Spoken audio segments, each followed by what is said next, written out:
Hi, welcome to my channel. Today we'll be making some ginger tea. I'm not just talking about your regular cup of ginger tea. I'm talking about a huge batch, enough to last you for a full week. And I have really optimized this method because over the years, I just grew tired of making ginger tea every single day, every other day, and doing the whole process every single time. So now I just make a whole batch, a big batch, and I store it and I use it throughout the week. And this has really saved my life a couple times because I can just grab ginger tea whenever I want, drink it cold, drink it hot, combine it with other drinks, and it has really saved me a lot of time. And also this method has no peeling, no chopping, super easy. And yeah, so if you want to see my method and how I make my ginger tea, keep watching. So the first thing you're going to need, of course, is ginger. I have almost 2 pounds here, and that is a lot. If you're new to this, maybe use about half this amount. Also get organic if you can, and you'll see why in a second. I get mine from Sprouts. It's about $7 to $8 for this amount, which I think is a pretty good deal. So the reason we are getting organic ginger is because we are not going to peel it at all. So when you get organic ginger, you're making sure that all those extra pesticides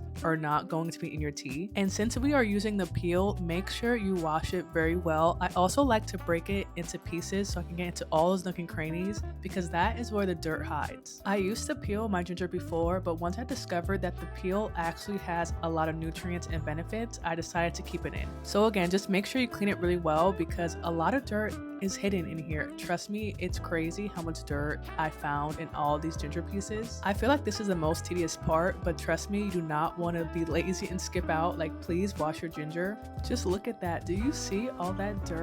Oh my gosh, like it's crazy. So I wash it a couple times until the water runs more clear. So again, just be patient and keep washing it and keep inspecting the ginger to make sure all that dirt is gone.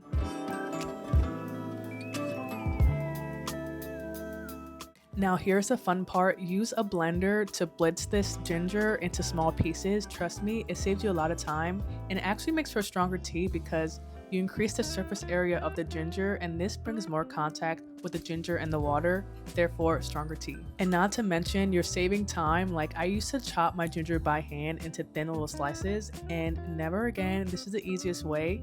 Usually I use about half this amount and freeze the rest. But today I don't know what I was feeling. I think I just wanted super strong tea. So the tea I'm making today is more of a concentrate because it is very, very potent. So if you do not like strong tea, again, use about half that amount or even a quarter of this amount because this is a lot of ginger. Before I used to add the ginger to already boiling water and then slightly simmer it after that, but it's better if you add the ginger to cold water and heat it up slowly. This way it gradually extracts more compounds and you get a deeper, much more intense flavor. The way I do it is I bring it to a boil and then immediately lower the heat to the lowest it can go. And also cover it, but make sure you leave some airflow because it will boil over, and make sure you keep an eye on it because I walked away for about 10-20 minutes and this happened. It boils over pretty unexpectedly, so make sure you're keeping an eye on it. And that's it. The hardest part is done. Just cover it, lower the heat to about a 1 or 2 to let it steep, and then you just leave it alone. I started steeping my tea around 2 p.m. and I ended about